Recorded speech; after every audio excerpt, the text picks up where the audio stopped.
ओम नमः सिद्धेभ्यः। ओम नमः सिद्धेभ्यः। ओम नमः सिद्धेभ्यः।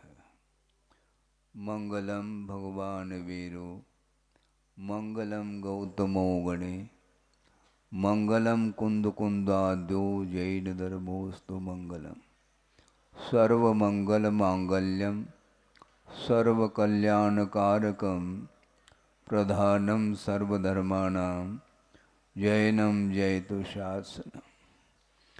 अहिंसा परमो धर्म की महावीर भगवान की प्रातः स्मरणी परम पूजाचार्य गुरुवर श्री विद्यासागर जी मुनि महाराज की जय।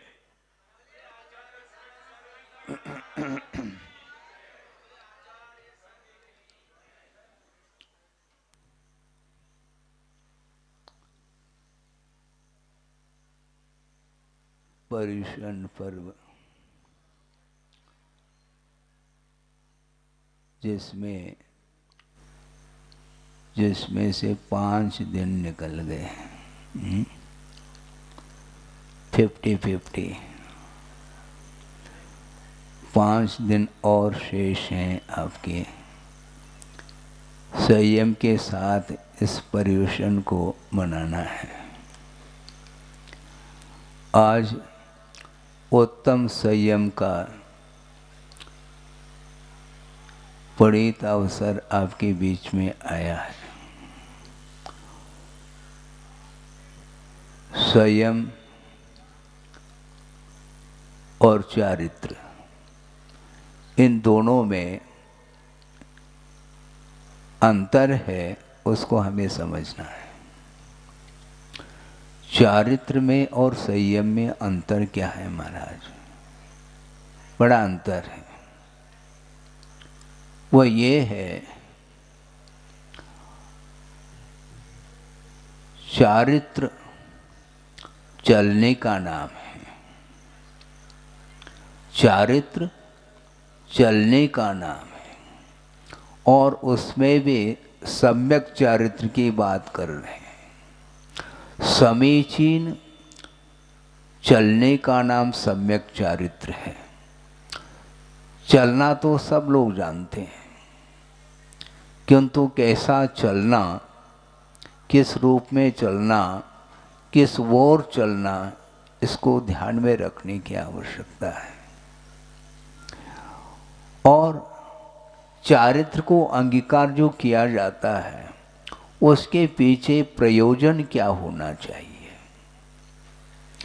आचार्य समदभद्र महाराज ने रत्नकर्ण श्रावकाचार्य में एक श्लोक के माध्यम से विषय दिया है, वहीं से मैं प्रारंभ करना चाहता हूँ। मोह तिमिराप हरणे दर्शन लाभादवाप्त संज्ञान राग द्वेष निवृत्त्यै चरणम प्रतिपद्यते साधु। साधु का अर्थ यहाँ पर साधु नहीं, यदि पहले से ही साधु है तो चारित्र को क्या ग्रहण करेगा। साधु का अर्थ सज्जन पुरुष है, भव्य मुमुक्षु जीव है, जो कि वह चरणम प्रतिपद्यते, चारित्र को वह अंगीकार करता है। किस लिए करता है? राग द्वेष निवृत्ति। राग द्वेष निवृत्ति कहा, राग द्वेष की निवृत्ति के लिए चारित्र को अंगीकार किया जाता, यह प्रयोजन है। चारित्र को अंगीकार करने के उपरांत यदि राग द्वेष में कमी नहीं आई तो उस चारित्र की क्या दशा होगी, इसको भी हमें समझना है। क्योंकि अतीत अनंत काल व्यतीत हुआ है इस धरती पर, इस लोक में संसारी प्राणी परिभ्रमण कर रहा है। परिभ्रमण जो होता है वह यात्रा नहीं मानी जाती। मैंने कई बार इस विषय को रखा है, आज पुनः रख रहा हूँ। यात्रा और परिभ्रमण में जमीन आसमान का अंतर है। परिभ्रमण का अर्थ घूमना और यात्रा का अर्थ मंजिल तक पहुंचना। बड़ा अंतर है। मोक्ष महल तक हमें पहुंचना है, इसलिए परिभ्रमण से हमें ऊपर उठना पड़ेगा। और राग द्वेष की जो निवृत्ति होती है वह भी बिना सम्यक दर्शन के संभव नहीं है। समीचीन आस्था के बिना, समीचीन श्रद्धान के बिना चारित्र की ओर कदम नहीं बढ़ सकते। इसलिए मोह तिमिराप हरणे ऐसा कहा। मोह रूपी तिमिर का अपहरण होने के पश्चात सम्यक दर्शन का लाभ होता है, और सम्यक दर्शन का जैसे लाभ हुआ है वह सम्यक ज्ञान को भी प्राप्त कर लेता है। सम्यक दर्शन और सम्यक ज्ञान में समय भेद नहीं है। ये नहीं समझना चाहिए कि पहले सम्यक दर्शन होता है उसके पश्चात सम्यक ज्ञान होता हो, ऐसा नहीं। एक समयवर्ती यह परिणति है। इसके उपरांत भी आचार्यों का ये कहना है कि एक समय में सम्यक दर्शन सम्यक ज्ञान उत्पन्न होते हुए भी कारण कार्य की व्यवस्था इसमें भी विद्यमान है। इसमें क्या विद्यमान महाराज? कारण कार्य की व्यवस्था, जबकि एक ही समय में उत्पन्न हो रहे हैं। किंतु आचार्य कहते हैं सम्यक दर्शन सम्यक ज्ञान एक साथ उत्पन्न होते हुए भी जब तक सम्यक दर्शन की उत्पत्ति नहीं होगी तब तक ज्ञान में समीचीनता नहीं आ सकती। और ज्ञान में समीचीनता यदि आई है तो सम्यक दर्शन के कारण आई है समीचीनता। इसलिए सम्यक ज्ञान के लिए सम्यक दर्शन कारण शुद्ध होता है और सम्यक ज्ञान कार्य शुद्ध होता है। दीपक प्रकाश योरिव, इस प्रकार पंक्ति आप लोग पढ़ते हैं। दीपक और प्रकाश, प्रकाश कब होगा? दीपक के बिना प्रकाश होता है क्या? और दीपक जलाने के बाद घंटे भर बाद प्रकाश होता है क्या? जिस समय आपने दीपक को जलाया उसी समय प्रकाश उत्पन्न हुआ है। इसके उपरांत भी प्रकाश के लिए कारण दीपक है। उसी प्रकार ज्ञान में समीचीनता लाने के लिए सम्यक दर्शन की आवश्यकता पड़ती है। तो मोह रूपी तिमिर का अपहरण होने के उपरांत सम्यक दर्शन का लाभ होता है और उसी समय सम्यक ज्ञान प्राप्त हो जाता है। इसके उपरांत फिर चारित्र को अंगीकार करने के लिए अग्रसर हो रहा है भव्य जीव। क्यों? राग द्वेष निवृत्ति। राग द्वेष की निवृत्ति के लिए अब सोचो विचार करो। वैसे देखा जाए अनंतानुबंधी संबंधी राग समाप्त हो गया, तभी तो सम्यक दर्शन की उत्पत्ति हुई है। इसके उपरांत भी कह रहे हैं आचार्य राग द्वेष की निवृत्ति के लिए चारित्र को अंगीकार किया जा रहा है। इससे स्पष्ट है कि सम्यक दर्शन होने के उपरांत भी जब तक उसका जीवन असंयम के साथ रहेगा तब तक वह मात्र टिकट खरीदा है उसने, ये ध्यान रखो। सम्यक दर्शन का अर्थ केवल आस्था उत्पन्न हुई है कि पंचेंद्रिय के विषय ये हैं और शुद्ध परमात्म तत्व उपादेय है। इस प्रकार उसकी आस्था अटूट हो चुकी है। जब आस्था जागृत हुई है तो आस्था के बल पर ही वह मोक्ष मार्ग में कदम रखता है। रखे बिना काम नहीं चलेगा, ये ध्यान रखो। हमें सम्यक दर्शन उत्पन्न हो गया, हम निश्चिंत हो गए, गलत है। निश्चित हो जाओ, निश्चिंत हो जाएंगे तो संभव है कभी भी वह सम्यक दर्शन छूट भी सकता है। बिजली आई है, प्रकाश का अंधकार नष्ट हुआ है और प्रकाश देखने को मिल रहा है, किंतु कभी भी बिजली गोल भी तो हो सकती है ना। तो उसी प्रकार प्राप्त सम्यक दर्शन कभी भी समाप्त हो सकता है। और गुरुदेव का ये बार बार कहना रहता है संघ के लिए कि ध्यान रखो, क्षोभम सम्यक दर्शन क्षायिक है नहीं वर्तमान में, इसलिए बहुत रिस्क है। कभी भी वह सम्यक दर्शन ऑफ हो सकता है, छूट सकता है। और आगम के माध्यम से ही ये जानकारी मिलती है कि क्षोभम सम्यक दर्शन प्राप्त होने के उपरांत अंतर मुहूर्त में वह छूट भी सकता है। ऐसा कौन सा प्रसंग आ गया महाराज जो प्राप्त सम्यक दर्शन भी छूट रहा है? इसी को बोलते हैं असावधानी, और असावधानी से दूर रहना चाहिए। सम्यक दर्शन उत्पन्न हुआ, इसके उपरांत भी राग का प्रभाव अभी भी कम नहीं हो रहा।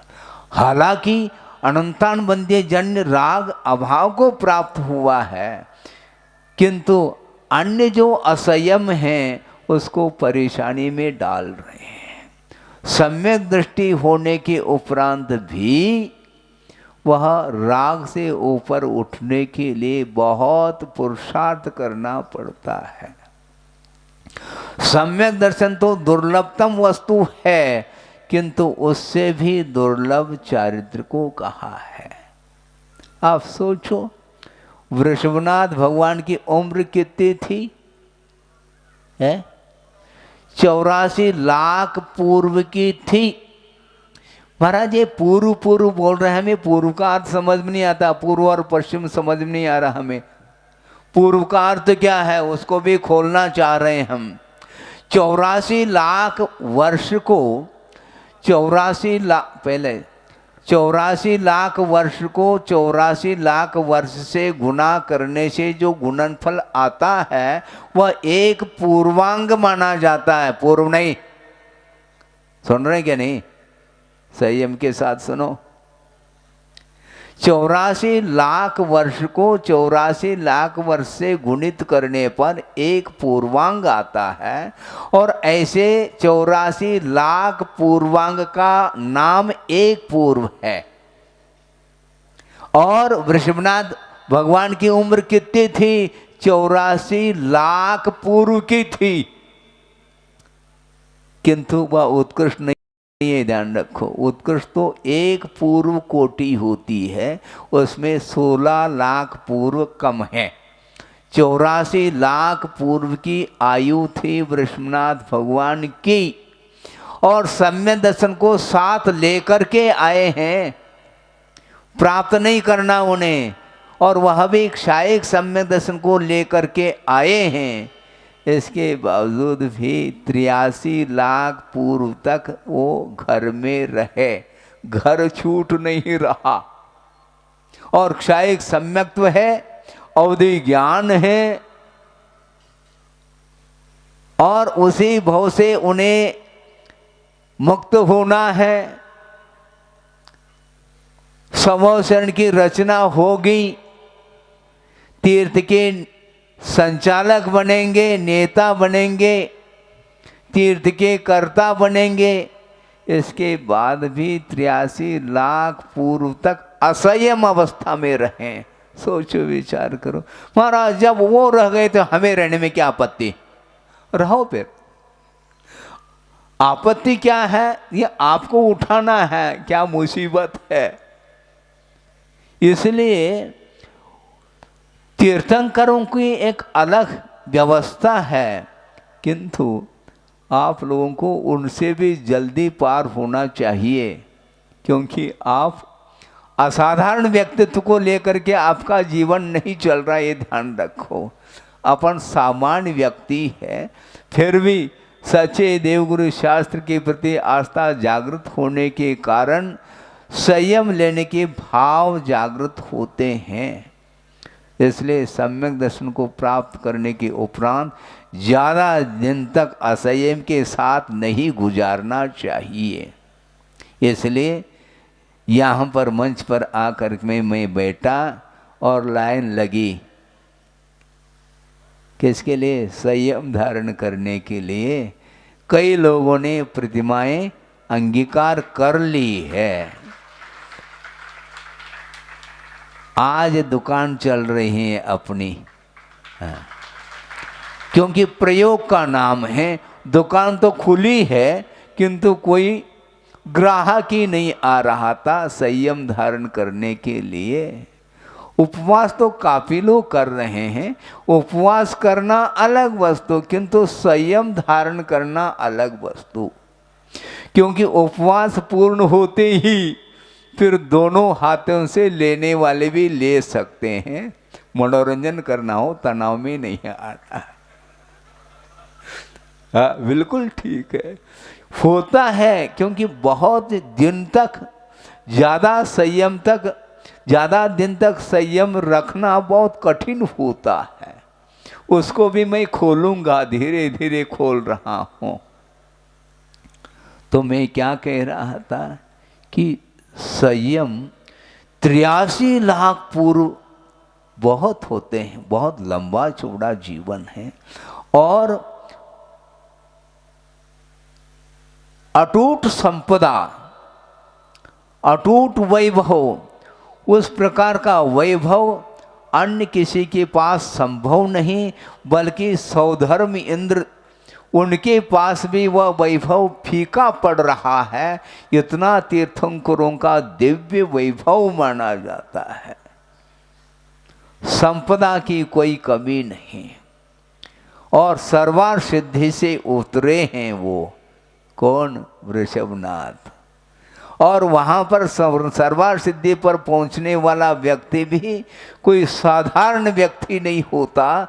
जिन्होंने अपने जीवन में संयम को स्थान दिया, बल्कि रत्नत्रय की निर्दोष आराधना करते हुए और घोरतम परिशह और उपसर्ग का सामना करते हुए जो चारित्र का पालन करता है, उसको सर्वार्थ सिद्धि मिलती है। ऐसा थोड़ा ही है।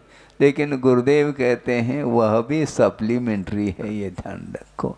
क्योंकि उस घोर तप के उपरांत, तपस्या करने के उपरांत, घोर उपसर्ग सहन करने के बावजूद भी कर्म दग्ध नहीं हो पाए, इसलिए सर्वार्थ सिद्धि पहुंच जाता है। फिर वहाँ पर इस संयम के प्रभाव से सर्वार्थ सिद्धि पहुँचे हैं और 33 सागर तक वहाँ पर व्यतीत किया है जीवन को। सागर बहुत लंबा चौड़ा, जबलपुर नहीं, हाँ सागर बहुत लंबा चौड़ा होता है। अभी पूर्व की चर्चा की है, सागर के सामने पूर्व जो है वह बूंद के समान है, ये ध्यान रखो। और 33 सागर की आयु वहाँ पर क्षायिक सम्यक दर्शन के साथ रहे और उतने दीर्घ काल तक तत्व चर्चा के साथ ही जीवन को व्यतीत किया है। वहाँ पर वासना, मन संबंधी भी वासना नहीं, ये ध्यान रखो। प्रविचार का अभाव है वहाँ पर। और मंदतम कषाय का उदय है। परम शुक्लेशा के साथ जीवन चल रहा है। और 33,000 वर्ष के उपरांत एक बार मानसिक आहार होता है, कंठ से अमृत झरता है। और 15 कितना 33 पक्ष, हाँ बहुत होते हैं। 16.5 महीने के उपरांत एक बार श्वासोच्छ्वास की क्रिया, श्वसन क्रिया, प्राणायाम नहीं वहाँ पर, अनुलोम विलोम वहाँ पर ये नहीं चलेगा, आप करते रहो। वहाँ पर 16.5 महीने के उपरांत एक बार श्वसन क्रिया होती है और 33,000 वर्ष के बाद एक बार कंठ से अमृत झरता है और बाकी आराम के साथ वो रहते हैं। वहाँ पर चूल्हा नहीं जलाना, न गैस, वहाँ पर गैस की बीमारी भी नहीं, न गैस है न गैस की बीमारी है, कोई नहीं। वहाँ पर कोई रोग नहीं है, शारीरिक कोई भी बाधा, कोई रोग इत्यादि नहीं, बिल्कुल शांति के साथ। और द्वादशांग के पाठी हैं। कितना तीव्र पुण्य का उदय होगा उनका। इसके उपरांत भी वहाँ पर संयम नहीं है, ध्यान रखो। क्षायिक सम्यक दर्शन है, प्रविचार का अभाव है, अवधि ज्ञान है, द्वादशांग के पाठी हैं, यह सब होने के उपरांत भी संयम के परिणाम नहीं होते। क्यों नहीं होते महाराज? हैं? क्यों नहीं होते संयम के परिणाम? क्योंकि संयम तब अपनाया जाता है जब गिरने की संभावना होती है। सावधानी तब रखी जाती है जब गिरने की संभावना है। वहां पर गिरना कुछ है ही नहीं वहां पर, क्योंकि वहां पर तीव्र कषाय का उदय ही नहीं। तीव्रतम कषाय का जब उदय आता है उस समय सावधानी रखने की आवश्यकता पड़ती है। इसलिए न स्वर्गों में संयम है, न भूमि में संयम है। संयम के लिए यदि कोई क्षेत्र है तो वह कर्म भूमि कहा है, तो वहाँ पर असंयम के साथ रह रहे हैं। इसके उपरांत भी वहाँ पर कोई आकुलता नहीं। हाँ, आकुलता होती तो प्रतिदिन भोजन करना पड़ता, किंतु नहीं। इसके उपरांत वहाँ से उतरे हैं कौन? वृषभनाथ। और वहाँ पर वासना का पूर्णतः अभाव रहा 33 सागर तक, और यहाँ पर आकर के ऐसी कौन सी हवा लग गई कि यहाँ पर 83 लाख पूर्व तक असंयम के साथ रहे। संयम लेने के लिए अवसर था, कहाँ तो 8 साल अंतर्मुक्त के उपरांत संयम को धारण करने की क्षमता आ जाती है, और संयम को धारण करने वाले करते हैं, किंतु उनका मन क्यों नहीं हुआ? यह प्रश्न चिन्ह है। महाराज ये नियोग है, गलत बात। नियोग कोई वस्तु नहीं। यदि नियोग है तो पंच बालवती क्यों हुए फिर? कौन? वासपुजनाथ, मल्लीनाथ, नेमिनाथ, पार्श्वनाथ और महावीर, ये भी तीर्थंकर के रूप में ही हुए हैं। तो इन्होंने विवाह संबंध क्यों नहीं किया? बोलो। सब नियोग है तो उनको भी शादी कर लेनी चाहिए थी, विवाह संबंध उन्हें भी करना था, क्यों नहीं किया? आचार्य कहते हैं कोई बाध्य नहीं करता दूसरा व्यक्ति, हम स्वयं बाधित होते हैं। महाराज हमने बहुत प्रयास किया, इतना प्रयास तो किसी ने नहीं किया होगा, उतना प्रयास हमने किया, किंतु माता पिताओं ने बहुत ज़्यादा जबरदस्ती करी, इसलिए विवाह करना पड़ा। गलत बात है। ये बाध्यता कोई बाध्य नहीं कर सकता। हाँ, वैराग्य होना और नहीं होना स्वयं के ऊपर निर्धारित है। सोचो, विचार करो। प्रथमाण योग आप लोग भी पढ़ते हैं, वैराग्य के निमित्त कौन कौन से हो सकते हैं? महाराज आपको भी वैराग्य हुआ, किससे हुआ? ये तो बाद की बात है, इसमें हमें समय नहीं, अभी हम और कभी भी बता सकते हैं। किंतु आचार्य कहना चाह रहे हैं वैराग्य के लिए एकमात्र सफेद बाल भी पर्याप्त है। एक सफेद बाल को देख करके वैराग्य हो जाता है, और सारे बाल सफेद होने के बाद भी उसको काले बनाने में जो लगा हुआ है, उसको वैराग्य किस भाव में होगा? ओम शांति है। किस भाव में वैराग्य होगा? सोचो, विचार करो। बहुत कठिन है ये है। हाँ, बहुत कठिन है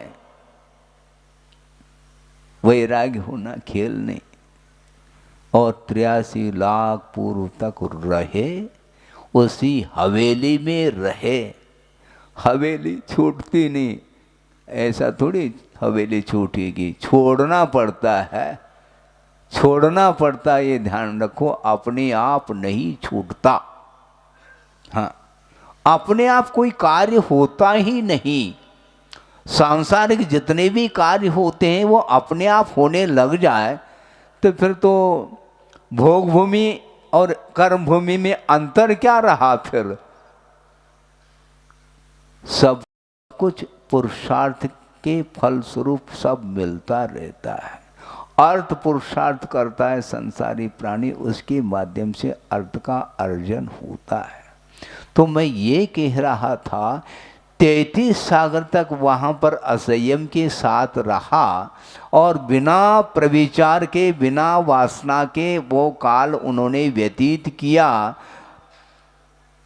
और तत्व चर्चा के साथ व्यतीत किया, व्यक्ता के साथ नहीं, सतकथा के साथ इतना लंबा काल व्यतीत किया। इसके बाद यहाँ आने के उपरांत उलझन क्यों उलझ रहा है संसारी प्राणी? आचार्य कहते हैं ये पंचेंद्र के विषय ही उलझा रहा है, उसके बिना नहीं। यहाँ आते ही पुनः वही, यहाँ की हवा अलग, वहाँ की अलग। तो 83 लाख पूर्व तक व्यतीत किया और इंद्र को चिंता हो गई, बताते हैं अभी भी घर नहीं छूट रहा है। अब कैसे छूटेगा घर? इसलिए वैराग्य प्राप्त हो जाए, इस निमित्त को लेकर के नीलांजना का नृत्य उनके सामने कराया गया है। और नृत्य करते करते उस नीलांजना का जब अवसान हो जाता है तो एक और नीलांजना की बात आती है। फिर कहीं जा कर के वैराग्य हो गया, लेकिन वैराग्य हो गया तो इतना सॉलिड वैराग्य हो गया, दोबारा मुड़ करके हवेली की ओर उनकी दृष्टि नहीं गई। हाँ, एक बार और देख लूं जाते जाते, नहीं, अब निकल गए तो निकल गए।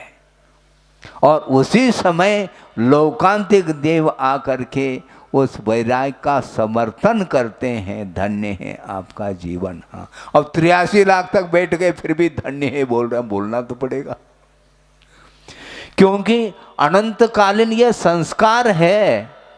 वह संस्कार छूट गए तो बड़ा सौभाग्य माना जाएगा, नहीं है तो वह परिभ्रमण छूटेगा नहीं। इसलिए वैराग्य बहुत कठिन होता है। एक श्लोक मुझे याद आ रहा है प्रसंग के अनुरूप, वो आपके सामने रख रहा हूं। निरुद्ध बोध पाशेन क्षिप्ता वैराग्य पंजरे ऋषिक हरयो येन स मुनीना महेश्वर। ऐसा कहा, वह मुनियों का स्वामी है। कौन? जिन्होंने बोध अर्थात सम्यक ज्ञान रूपी रस्सी के द्वारा, ऋषिक हरयः, ऋषिक बोलते हैं इंद्री को, और इंद्री और हरि बोलते हैं बंदर को। इंद्री रूपी बंदरों को जिन्होंने सम्यक ज्ञान रूपी रस्सी के द्वारा बांध करके वैराग्य पंजरे क्षिप्ता, वैराग्य रूपी पिंजड़े में जिन्होंने डाल दिया है, किनको? इंद्रिय रूपी बंदरों को सम्यक ज्ञान रूपी रस्सी के द्वारा बांध करके वैराग्य रूपी पिंजड़े में जिन्होंने डाल दिया है, स मुनि नाम महेश्वरा, वह मुनियों का स्वामी है। खेल थोड़ी है। सम्यक ज्ञान होने के उपरांत भी वैराग्य नहीं होता है। वैराग्य अपने आप नहीं होता जब तक वस्तु स्वरूप का ज्ञान नहीं है। सम्यक ज्ञान अलग वस्तु, सम्यक ज्ञान हुआ है, इसके उपरांत भी, सम्यक ज्ञान होने के उपरांत भी राग को समाप्त करने के लिए बहुत और पुरुषार्थ करना पड़ता है। अनंतानुबंधी राग अभाव को प्राप्त हुआ, इसके उपरांत भी अप्रत्याख्यानावरणी संबंधी जो राग है वह उलझा रहा है, वह उलझता चला जाता है संसारी प्राणी। सोचो, विचार करो, आपको क्या करना है महाराज? अब ऐसे ऐसे शास्त्र की बातें सुनाते हैं, हमें टेंशन बढ़ता है। क्यों? हमारे अभी बाल बच्चे छोटे हैं महाराज, छोटे हैं, वो भी तो बड़े तो होंगे। बड़ा बनाओ, बड़ा नहीं बनाना खाने का बड़ा नहीं, वो उसको बड़ा बना लो, किंतु धार्मिक संस्कार दे करके अपने जीवन के लिए भी कुछ उद्धार की बात सोचने में आना चाहिए। कब तक रहना है? और बोलते चले जाते हैं आप लोग, क्या बोलते हैं भजन में? जिया कब तक उलझेगा संकल्प विकल्पों में, यह बोलते हैं। आप लोगों की भजन को सुन करके हमें भी थोड़ा बहुत याद हो जाता है, और आपकी बात को आपके सामने रख करके हम बरी हो जाते हैं। क्या करें? उलझता चला जा रहा है संसारी, कब तक उलझेगा? बहुत कठिन है। इसलिए इंद्रिय रूपी संयम को वैराग रूपी पिंजड़े में बंद करना खेल नहीं है। सम्यक ज्ञान रूपी रस्से की बांधना पड़ेगा, उसको बांधो। आपके पास सम्यक ज्ञान है क्या? नहीं है महाराज, थोड़ा बहुत है, थोड़ा बहुत है, कोई ज़्यादा की आवश्यकता नहीं है। वैराग्य होने के लिए थोड़ा बहुत भी ज्ञान, सम्यक ज्ञान होना चाहिए। ज़्यादा की क्या आवश्यकता हमें? संयम धारण करने के लिए वैराग्य की आवश्यकता है, उसके बिना संयम संभव नहीं। तो संयम और चारित्र में क्या अंतर है महाराज? आपने शुरुआत में कहा था कि चारित्र अलग है, संयम अलग है। समीचीन चलने का नाम सम्यक चारित्र है, किंतु चलते चलते असावधानी हो सकती है, तो सावधानी रखने का नाम संयम है। गाड़ी आप चलाते हैं, इसका नाम चारित्र हो गया, किंतु बिना ब्रेक की गाड़ी, ब्रेक की क्या आवश्यकता है? ब्रेक का नाम संयम, चलने का नाम चारित्र है। चलो, किंतु चलते चलते ऐसा न हो कि पैर फिसल जाए, इसलिए सावधानी रखो, ब्रेक रखना चाहिए, लगाम चाहिए। टांगा आजकल बहुत कम हो गए, राजस्थान में ज़्यादा थे, अब वहाँ पर भी कम हो गए होंगे। और घोड़ा और उस टांगे को जोता जाता है, और कितने लगाम है उसके? एक तो मुख में लगाम है और हाथ में लेकर के बैठा है तांगा चलाने वाला, मुख में लगाम है और रस्सी उसके पास में है, वो खींचता है इधर उधर जाने से। इसके बाद भी आवाज करता है, किसके? मुख से नहीं, जब वो नहीं, वो जो चाक रहते ना उसमें वह लकड़ी फंसा देते, आवाज आते, उससे वह संभल जाता है। इसके बाद भी एक और लगाम है जिसको बोलते हैं आय लगाम। हाँ, साइवान, ये आय लगाम है। आंख के ऊपर दोनों साइड ना देखे, इधर उधर ना देखें, सामने देखें, इसलिए उसको साइवान बोलते हैं। ये सब संयम के लिए है। ये उसी प्रकार आप चल रहे हो, किंतु सावधानी के साथ चलने के लिए कहा जा रहा है। असावधानी होगी तो निश्चित रूप से एक्सीडेंट है।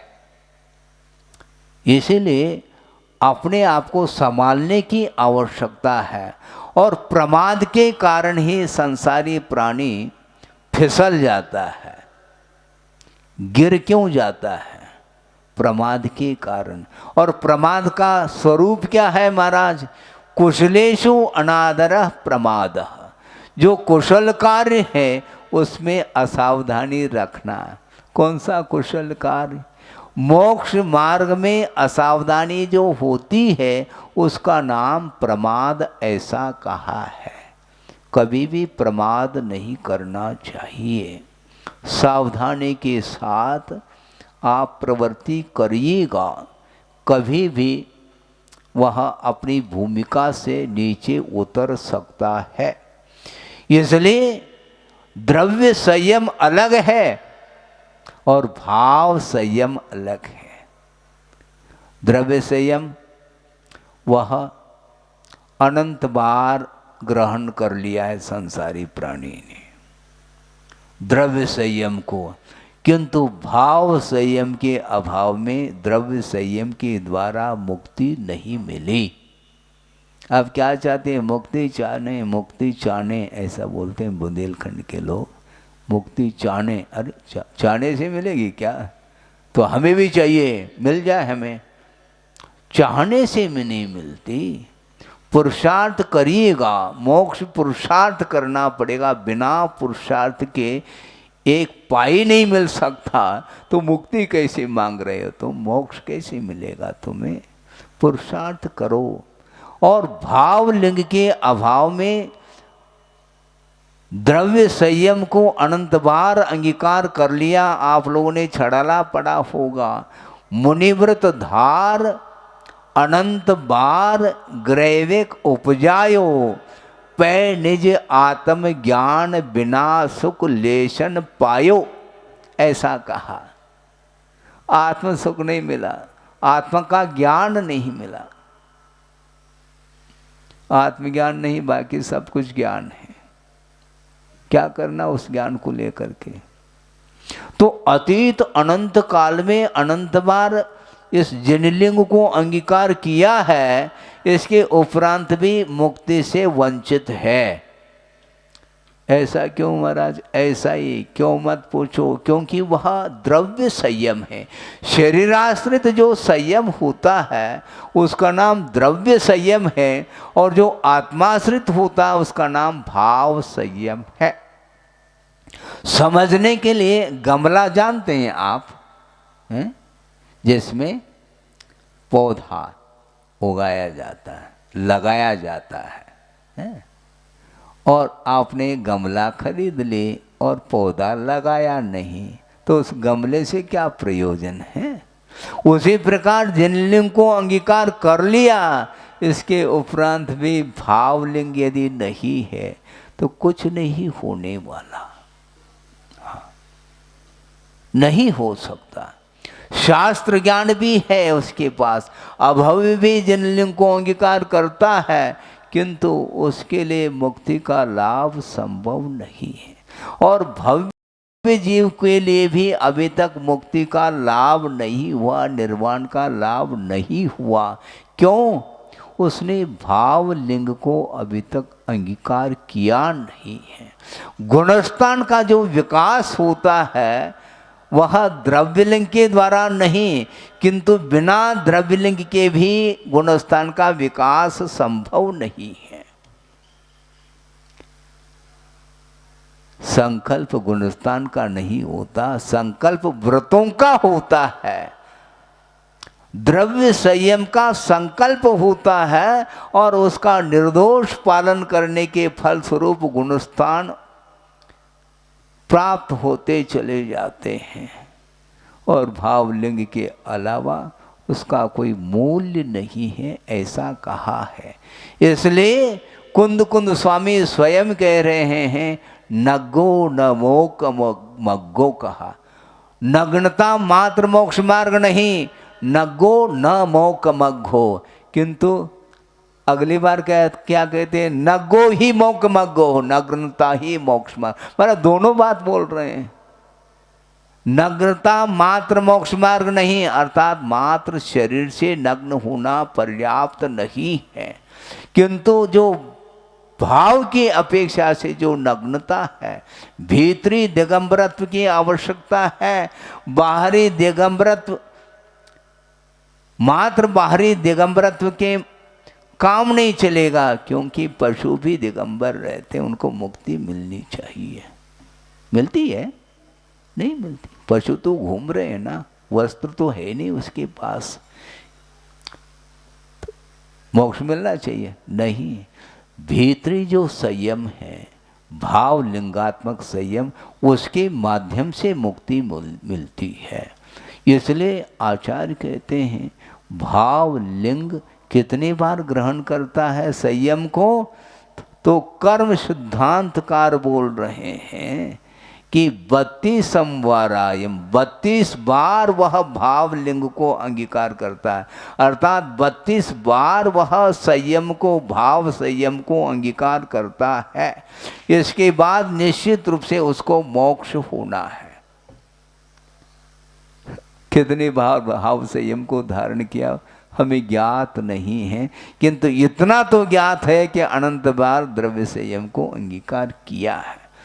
ये आधार है द्रव्य संयम भाव लिंग के लिए। भाव संयम के लिए द्रव्य संयम आधार है और वो आधेय है। गजभुक्त कपित्वत कहा, इसका अर्थ क्या महाराज? आज खोल रहा हूं। केत का फल होता है, जानते हैं आप? कबिट नहीं जानते? केत की चटनी, हाँ अब याद आ गए महाराज, चटनी कहते हैं। केंथा, केंथा का फल होता है, वह कबीट बोलते हैं उसको। सुनो,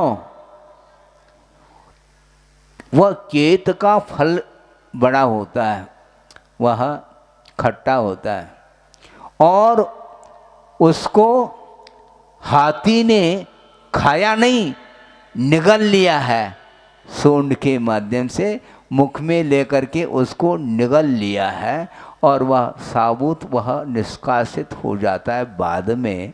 किंतु उसका जितना भी रस भाग था, रस उसने चूस लिया जठराग्नि के माध्यम से, रस जो है ना चूस लिया और वह निष्कासित हो गया और उसमें कुछ नहीं बचा,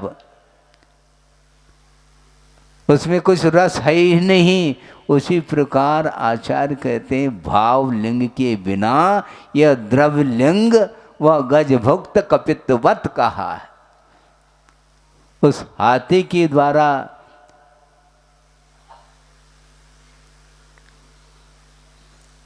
क्या हाथी ने उसको निगल लिया है और उसका रस समाप्त हो गया, वह बिना रस का बाहर आया है।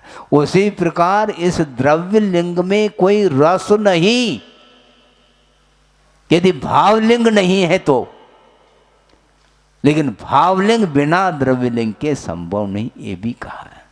इसलिए संयम धारण करने के लिए अवसर मिला है, हमें करना है, किंतु भावलिंग की ओर ध्यान हमेशा होनी चाहिए, ऐसा कहा है। इसलिए हम ज़्यादा नहीं कहना चाहते हैं कि संसारी प्राणी की दृष्टि छोड़ी हुई पदार्थ की ओर भी दृष्टि जाती है, त्यक्त पदार्थ की ओर भी दृष्टि जाती है। इसलिए बैक हो जाता है, वो गाड़ी रिवर्स हो जाती है उसकी। ऐसा ही हुआ है, ऐसा ही हो जाता है, क्योंकि निदान के माध्यम से भी बहुत कुछ प्राप्त करना चाहता है। निदान का अर्थ क्या है? भावी भोगाकांक्षा निदानम कहा।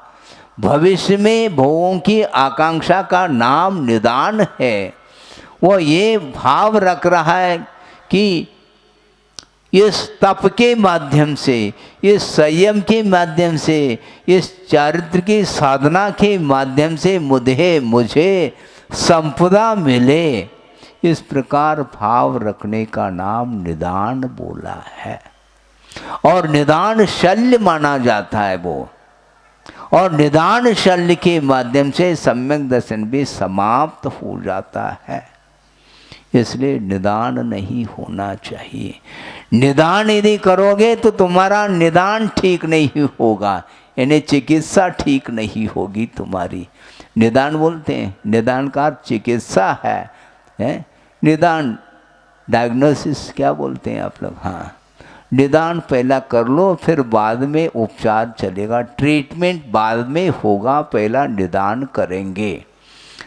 तो चिकित्सा तुम्हारी ठीक नहीं होगी यदि भोगों की आकांक्षा के साथ यदि साधना करोगे तो वह निदान माना जाएगा, वो ठीक नहीं। कल कह रहे थे कोई सज्जन कह रहे थे महाराज मोक्ष की इच्छा तो कम से कम होनी चाहिए, ये भी निदान के अंतर्गत आएगा क्या? निदान के अंतर्गत तो नहीं आता, मैं मानता हूं, किंतु मांगने से थोड़ी मिलेगी मुक्ति। ये मांगने की आदत क्यों है? महाराज अनादिकालीन है, तो हमें उपदेश दे रहे हो क्या? मुझे भी मालूम है अनादिकालीन संस्कार है, मैं मानता हूं, किंतु वो ठीक नहीं, मांगना ठीक नहीं, याचना ठीक नहीं। याचना परिचय विजय होना चाहिए।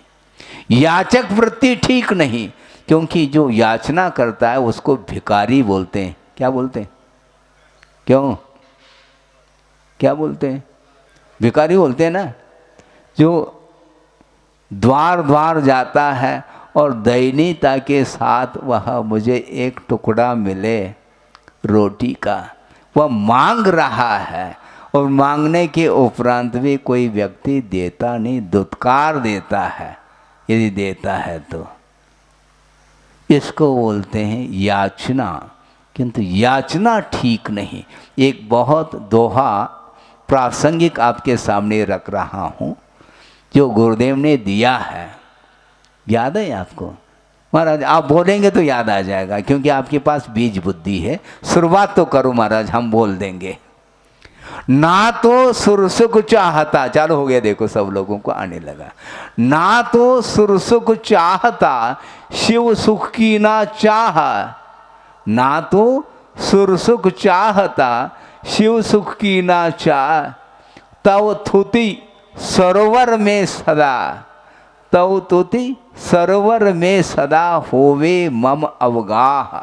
हे भगवान, मैं जीवन भर आपकी स्तुति करता रहूं, आपकी स्तुति रूपी सरोवर में मैं अवगान करता रहूं, मुझे पर्याप्त है, मुझे मुक्ति मिलेगी। ये गाढ़ श्रद्धान है, इसलिए मुझे न सुर सुख की चाह है, न शिव सुख की चाह। चाहते क्यों हो? मांगो नहीं, बिना मांगे वह मिल जाएगा। मांगना नहीं। आदत है मांगने की, है आदत है। एक चुटकुला है, चुटकुला कहते ही मन प्रसन्न होता है। क्यों? एक भिखारी था, वह प्रतिदिन मांग करके ही वह भोजन करता था। एक व्यक्ति ने उसको कहा, मांगने में तुम्हें भीख मिल रही कि नहीं? हाँ भूख मिल रही है। और आज जो है भीख में क्या मिला? 10 रुपए का नोट मिला है। ऐसा उस भिखारी ने कहा। अच्छा, हाँ 10 रुपए का नोट मिला है। उस एक व्यक्ति ने कहा कि देखो, इस 10 रुपए को मान लो कह रहा हूँ सपोज के रूप में, यदि लॉटरी आपने टिकट खरीद ली और उस लॉटरी में यदि मान लो एक कार यदि लग जाए, तुम क्या कर लोगे? कार में बैठ करके भीख मांग लूंगा, कार में बैठ करके भीख मांग लूंगा। मतलब मांगना छोड़ेगा नहीं वो। इसको बोलते प्रकृति। मांगने की वृत्ति छूटती नहीं उसकी। कार में बैठ कर के भी मांगने की आदत है उसकी, जबकि उस कार के माध्यम से बहुत कुछ कमाया जा सकता है। किराए के माध्यम से कार को दे करके अपने जीवन यापन कर सकता है, आजीविका चलाई जा सकती है। इसके उपरांत भी उसकी आदत है ना मांगने की। इसलिए आचार्य कहते हैं मांगो नहीं, है मांगो नहीं। मान लो आपको किसी ने निमंत्रण दे दिया, काय के लिए? और क्या? भोजन के लिए। भोजन के लिए निमंत्रण दे दिया और आपके मन पसंद की चीज़ें उन्होंने बनाई है, स्वादिष्ट भोजन बनाया है, आपको इनवाइट किया है और ले गया है, आपको पाटे पर बिठाया है, और आप भोजन करिएगा। शुद्ध नहीं बोल रहे हैं, लेकिन ये ध्यान रखो, भोजन करने के लिए उसने कहा आप भोजन करिए। फिर वो क्या करता है? हाथ जोड़ करके, भाई साहब 1 लोटा पानी दो ना, ये ठीक माना जाएगा? अरे जब स्वादिष्ट भोजन तुम्हें परोस दिया उसने और 1 लोटा पानी बिना मांगे दे नहीं सकता वो? ये दीनता क्यों? इसलिए जिस साधना के माध्यम से मुक्ति मिलेगी, तो इस साधना के माध्यम से क्या स्वर्ग नहीं मिलेगा? लेकिन स्वर्ग ही अच्छा लगता है महाराज। मोक्ष में क्या रखा है? वहाँ पर कुछ है ही नहीं। मोक्ष में क्या है? कम से कम स्वर्ग में कंठ से अमृत तो झरता है, वहाँ पर तो कुछ झरता ही नहीं। ये ध्यान रखो, वहाँ पर जो सुख मिलता है वह अतुलनीय सुख है, मोक्ष सुख, क्योंकि वह इंद्रिय जन्य सुख नहीं है। और इंद्रिय जन्य जो सुख है वह पराधीन माना जाता है, उसमें स्वाधीनता नहीं है। और इंद्रियातीत जो सुख है वह स्वाधीन है। वो सुख को प्राप्त करने के लिए यह सारा सारा उपक्रम है, साधना है। लेकिन चाह छोड़ता नहीं, इच्छा को निरोध करो भैया। खाते खाते खाते कब तक खाओगे? मान लो कोई 80-90 साल का हुआ है, उसको हम पूछना चाहते हैं अपने जीवन काल में कितने बोरी गेहूं खा लिए होंगे उसने? बोलो, हंसी आ रही है आप लोगों को? हाँ, क्यों है? टनों टन। हाँ है? बिल्कुल, क्विंटल नहीं, 1 बोरी में तो 1 क्विंटल आता है और कई टन, ट्रक के ट्रक। और एक भव की बात है, अनंत भव में कितना खाया है और कितना पानी पिया है, समुद्र का जल भी कम पड़ेगा। और 3 लोक में जो कुछ भी अनाज है वो सारा का सारा स्वाहा पेट में। इसके उपरांत भी भूख मिटती नहीं है। इसलिए नियंत्रण रखो, ऐसा कह रहे हैं। संयम का अर्थ नियंत्रण, हाँ, ओवर नहीं, हिसाब से, बेहिसाब नहीं है। उपवास कर लिया, दूसरे दिन बेहिसाब, ऐसा नहीं।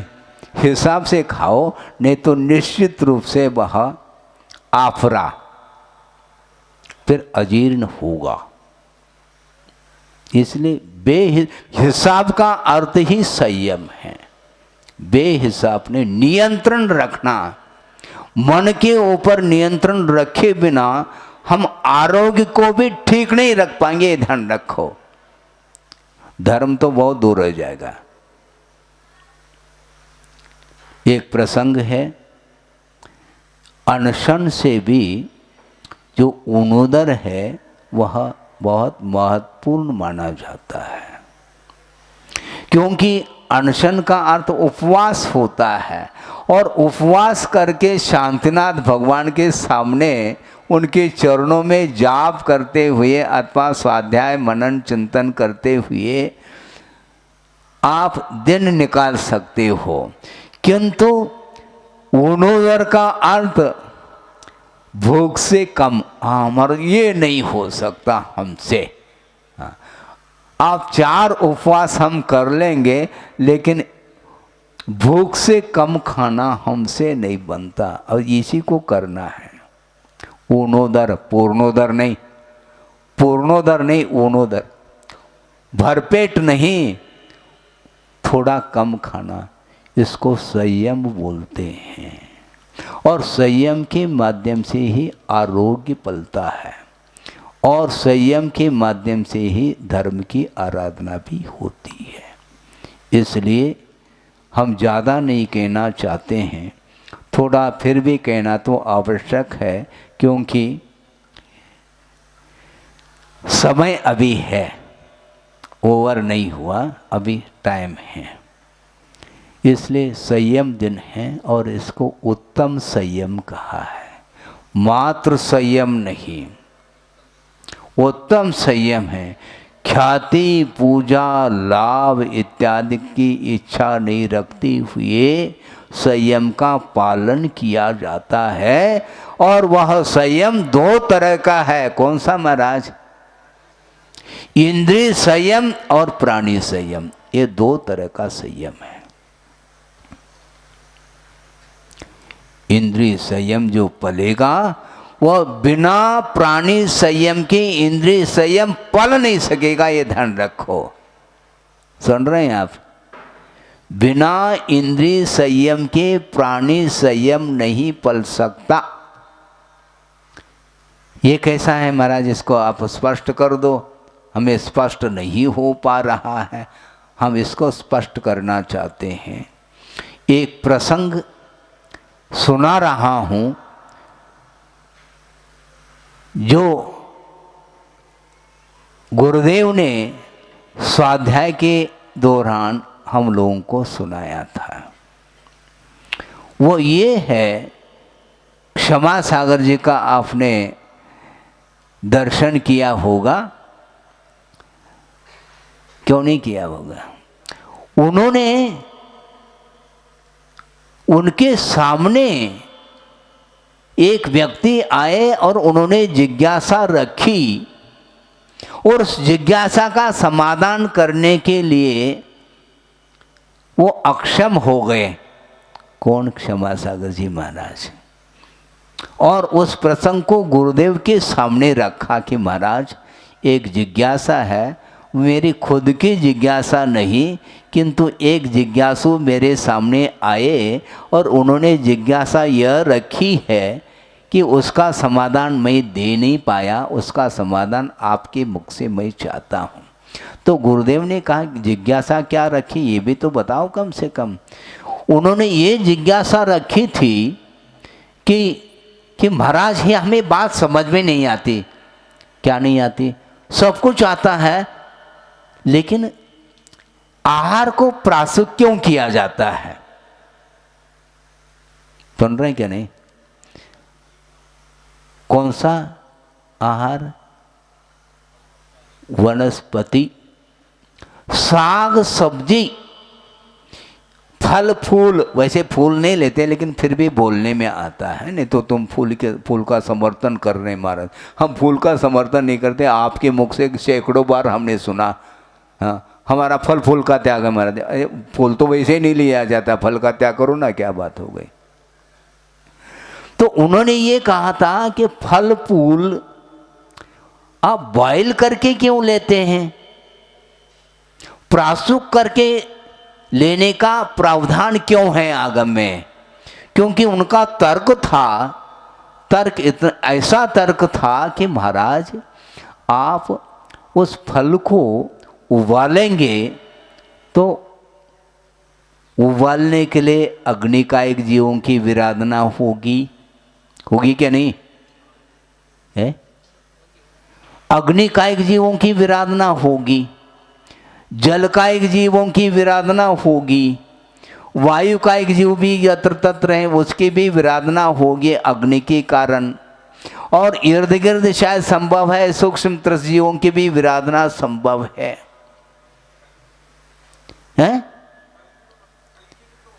और उस फल में जो जीव हैं वनस्पति कायिक, उनकी भी विराधना होगी। तो इस प्रकार जीवों की विराधना करके आप प्रासुक लेने का प्रावधान आगम में क्यों है? इसके पीछे क्या रहस्य है बताइए आप। तो गुरुदेव ने कहा बैठो, वस्तुतः प्राणी संयम और इंद्रिय संयम दो प्रकार के संयम हैं। मात्र इंद्रिय संयम के माध्यम से मुक्ति नहीं मिलती, किंतु प्राणी संयम की आवश्यकता है। अभी भी क्लियर नहीं हो रहा महाराज?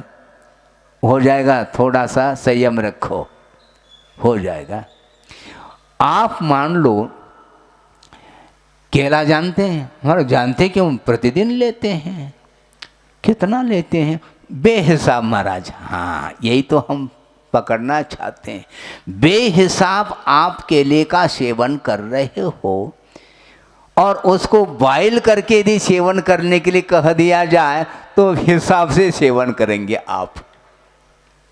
समझ में आया क्या नहीं?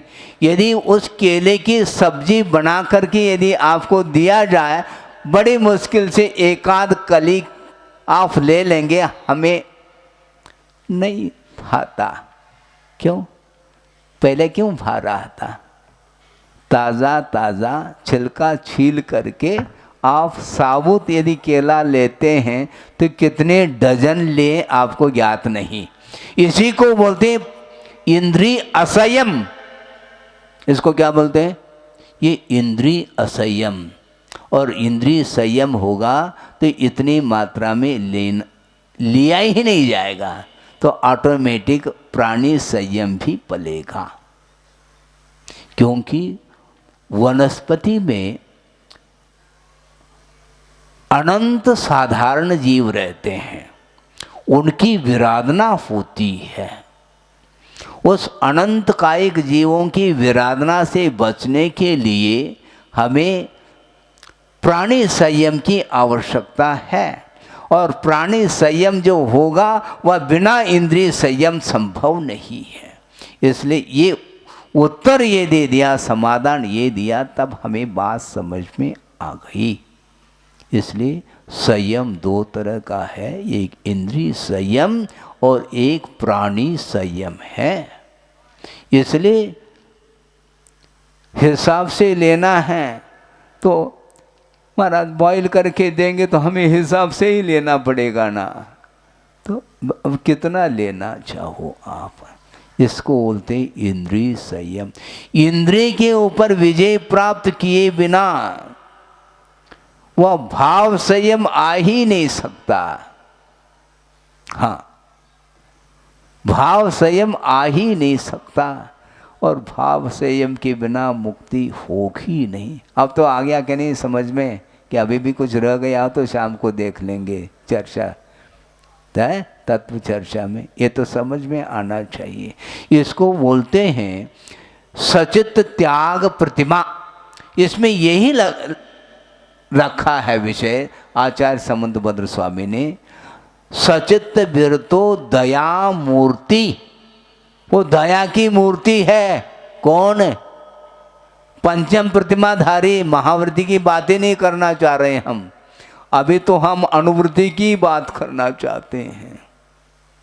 पंचम प्रतिमाधारी सचित विरतो दया मूर्ति ऐसा कहा है, इसलिए प्रासुक करके ही लेना चाहिए। उसके माध्यम से इंद्रिय संयम पलता है, और इंद्रिय संयम पलेगा तो निश्चित रूप से प्राणी असंयम से हम ऊपर उठ जाएंगे। ये इसका अर्थ है। इस प्रकार आपके सामने ये संयम का विषय रखा है, और 2-5 मिनट में एक श्लोक के माध्यम से इसकी और कुछ विशेषताएं हैं उसको आपके सामने रख करके पूर्ण कर लूँ। आत्मा नदी संयम तोय पूर्णा। सुन रहे? आत्मा नदी संयम तोय पूर्णा, सत्यावहा शील तटा दयोर्मी, तत्रावगाहम कुरु पांडुपुत्र, नवारिना शुद्धति चांतरात्मा। अंतर आत्मा न वारिना शुद्धति। आत्मा कभी भी शुद्ध नहीं हो सकती जल के माध्यम से।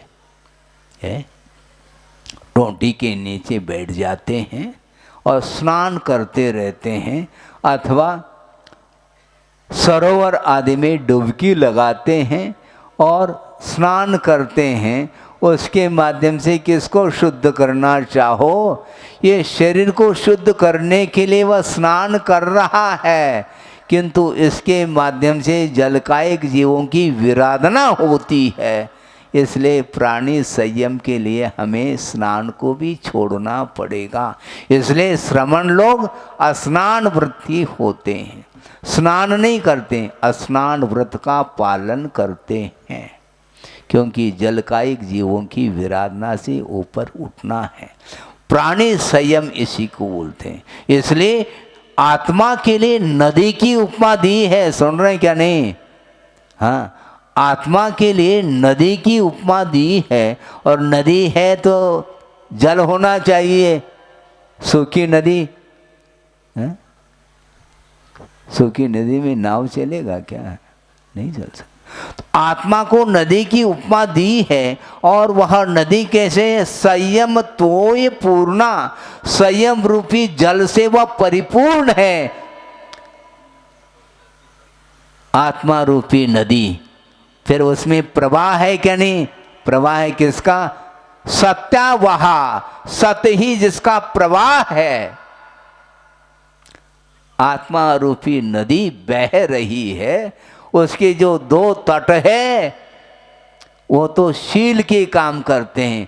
प्रवाह सत्य रूपी प्रवाह है, और शील रूपी दो तट हैं। नदी के तट नहीं है तो वह पानी फैल जाएगा। तो सत्या वहा शील तटा, और उसमें तरंग है क्या नहीं महाराज? हैं। कौन सी? दया रूपी तरंगे,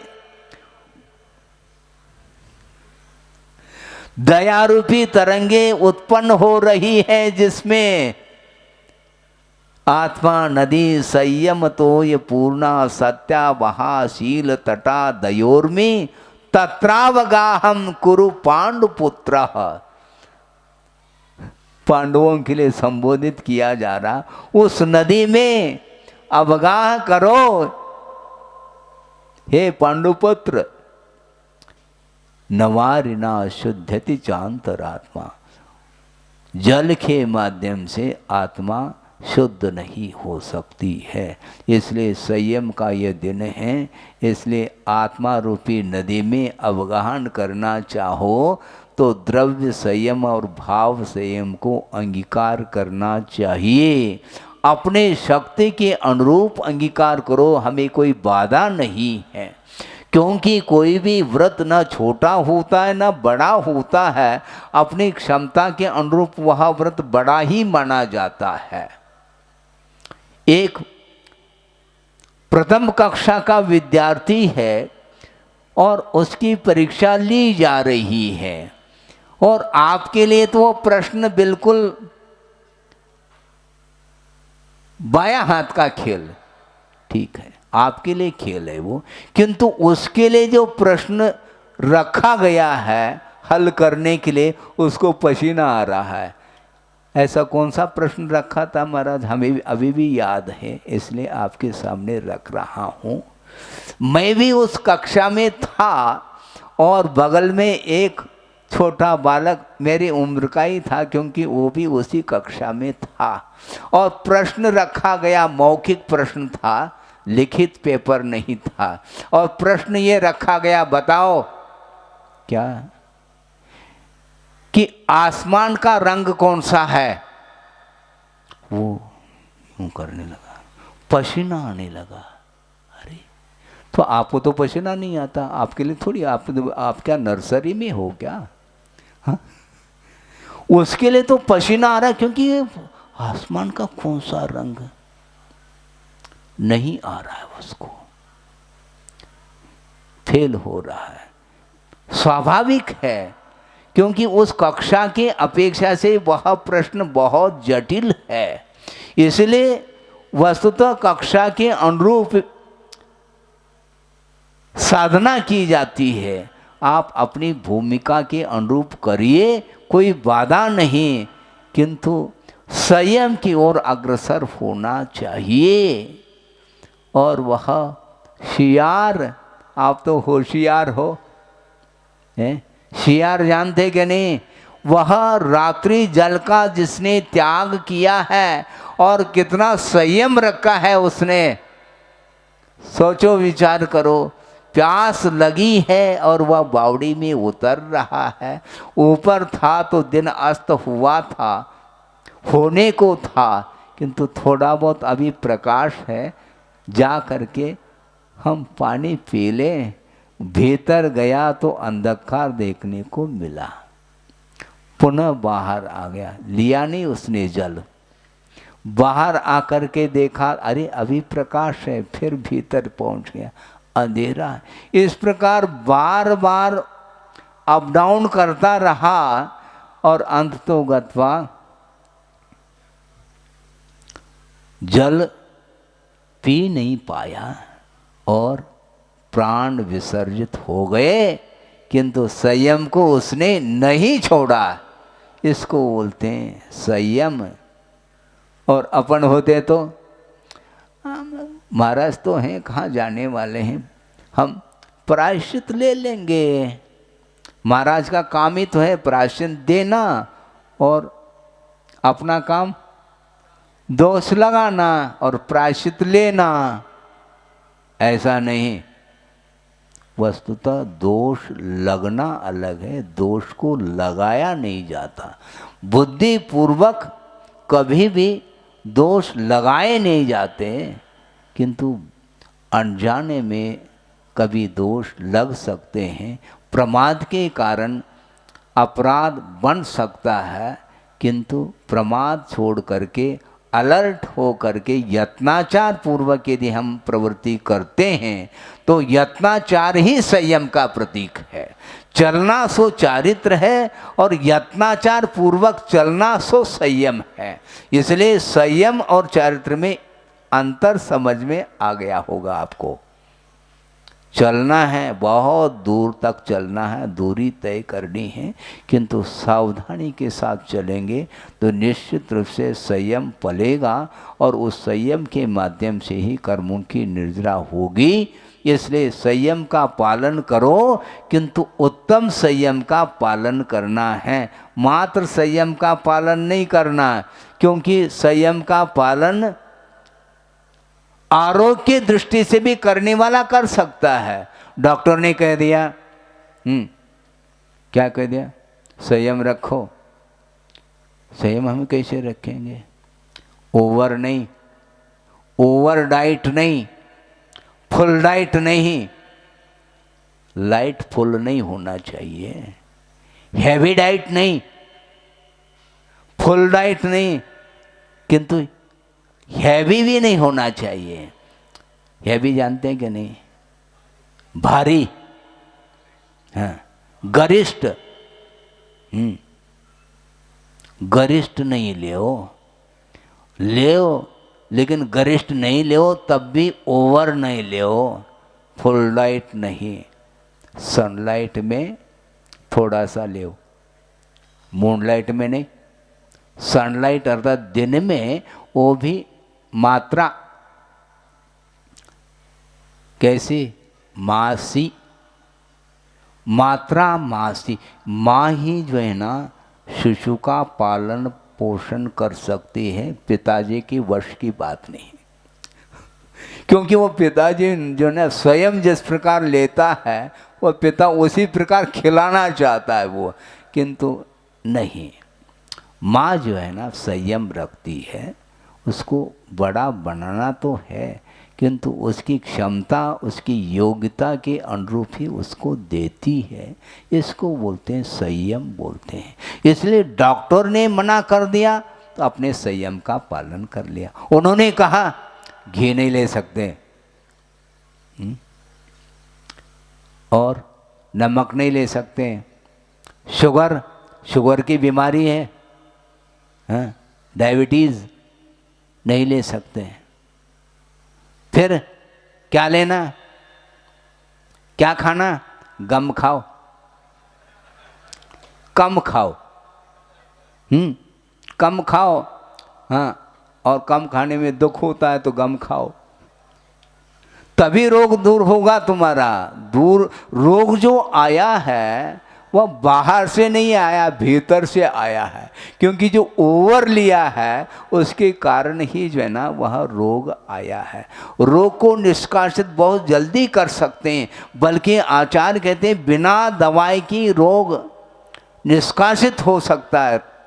बिना दवाई के रोग निष्कासित हो सकता है यदि हम क्लीनिंग करते हैं। तो डॉक्टर कहते हैं लंघन करो, लेकिन वह लंघन माना जाता, वो उपवास नहीं माना जाता, क्योंकि वह उत्तम संयम नहीं। डॉक्टर के कहे अनुसार हम चल रहे हैं, किंतु महाराज के कहे अनुरूप हम चल नहीं सकते हैं। हाँ, वो इसलिए स्वीकार कर रहा है कि भविष्य में जाकर के अच्छे ढंग से हमें भोजन करना है। आरोग्य की दृष्टि से उसने उपवास आदि किए हैं, इसलिए वो उत्तम संयम की कोटि में नहीं आता। और आप लोग जो इन दिनों में जो उपवास आदि कर रहे हैं, इसको उत्तम संयम की कोटि में लेते हैं। हाँ, ऐसे भी छोटे छोटे भी बालक हैं, 20 साल के 22-25 साल के भी आ रहे हैं और उपवास आदि कर रहे हैं।